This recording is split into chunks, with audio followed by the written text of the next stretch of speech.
सुटलं ना बघता क्षणी तोंडाला पाणी. नमस्कार, तर मी दिव्याज किचन मराठी या माझ्या यूट्यूब चॅनलमध्ये तुमच्या सर्वांचं अगदी मनापासून स्वागत.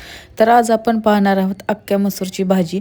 तर हा जो मसूर आहे मी 1 ते 2 पाण्याने स्वच्छ असा धुवून घेतलेला आहे आणि आपल्याला मसूर आहे तो अर्धा तास भिजवून ठेवायचा आहे. तर अर्ध्या तासानंतर आपला मसूर हा छान असा भिजला गेलेला आहे. त्यानंतर आता आपल्याला ह्या मसूरमधलं सर्व पाणी काढून स्वच्छ असं धुवून घ्यायचं आहे आणि कुकरमध्ये मसूर घालून त्यामध्ये थोडंसं पाणी घालून आपल्याला त्याच्या 2 शिट्ट्या करून घ्यायच्या आहे आणि त्यामध्ये मी थोडंसं मीठही घातलेलं आहे. आपल्याला थोडंच मीठ घालायचं आहे. त्यानंतर भाजीमध्येही आपल्याला थोडंसं मीठ घालायचं आहे. त्यानंतर आता आपण या ज्या मसूरच्या 2 शिट्ट्या करून घेणार आहोत. तर शिट्ट्या होईपर्यंत मी इथे 2 टमॅटो घेतलेले आहेत. तर टमॅटो चिरून आपल्याला हे टमॅटो थोडंसं तेल घालून छान असे परतून घ्यायचे आहेत.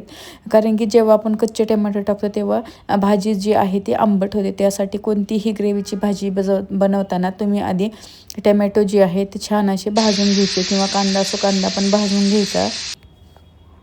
तर आता इथे आपले टमॅटो छान असे भाजलेले आहेत. त्यानंतर आता आपल्याला गॅस हा बंद करायचा आहे. तुम्ही कांदाही घालू शकता. मी कांदा इथे घातलेला नाही. त्यानंतर 2 ते 3 चमचे मी इथे तेल घातलेलं आहे आणि 1 ते 1.5 चमचा मी इथे तूप घातलेलं आहे. त्यानंतर थोडंसं त्यामध्ये मी मोहरी घातलेली आहे आणि थोडीशी जिरे घातलेली आहे. त्यानंतर टमॅटोची जी आपण प्युरी केलेली आहे ती सर्व प्युरी यामध्ये घालून छान अशी भाजून घ्यायची आहे की जेणेकरून आपली भाजी ही आंबट नाही होणार. तर तुम्ही इथे बघू शकता किती छान असा कलर ह्या प्युरीला पण आलेला आहे. त्यानंतर त्यामध्ये मी थोडंसं हिंग, थोडीशी हळद, लाल मिरची, थोडासा गोडा मसाला, त्यानंतर थोडासा काळा मसाला घातलेला आहे आणि छान असं हे सर्व एकदम मी परतून घेतलेलं आहे. त्यानंतर मी इथे घेतलेला आहे पनीर माखनवाला मिक्स अर्धा पॅकेट आहे. तो मग मी मसाला आपल्याला यामध्ये घालायचा आहे. त्याने काय होतं की भाजीची टेस्ट एकदम छान अशी येते. त्यामध्ये मी 1 वाटीभर पाणी घेतलेलं आहे आणि हा सर्व मसाला मी इथे मिक्स करून घातलेला आहे आणि तो जो मसाला आहे तो आपल्याला टोमॅटोच्या प्युरीमध्ये घालून व्यवस्थित असे 5 ते 10 मिनिट छान असा हा परतून घ्यायचा आहे. तर आता आपला मसाला छान असा परतून झालेला आहे. तर तुम्ही इथे बघू शकता. त्यानंतर जे मी मसूर होते उकडून घेतलेले ते सर्व मसूर यामध्ये घालायचे आहे. तर तुम्ही बघू शकता 2 शिट्टीमध्ये किती छान असे हे जे मसूर आहे ते शिजले गेलेले आहेत. तर जेव्हा आपण मसूरची भाजी बनवतो तेव्हा मसूर हा रात्रभर भिजवण्याची गरज नाही आहे. तुम्ही 15-20 मिनिट भिजल्यानंतरही छान असा हा मसूर हा शिजला जातो.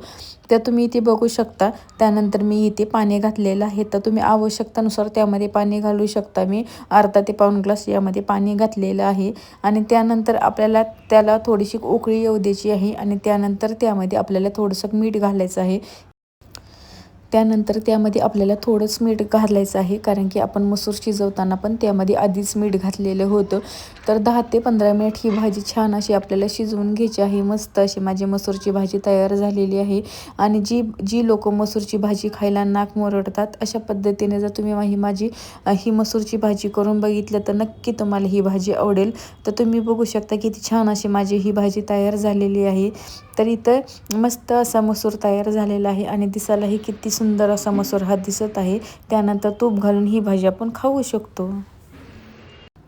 जर तुम्हाला माझी ही मसूरची भाजी आवडली असेल तर नक्की माझ्या चॅनलला सबस्क्राईब करा, लाईक करा आणि तुम्ही बाकीच्या लोकांपर्यंत शेअर करा. तर भेटूयात पुढच्या एका नवीन रेसिपीसोबत. धन्यवाद.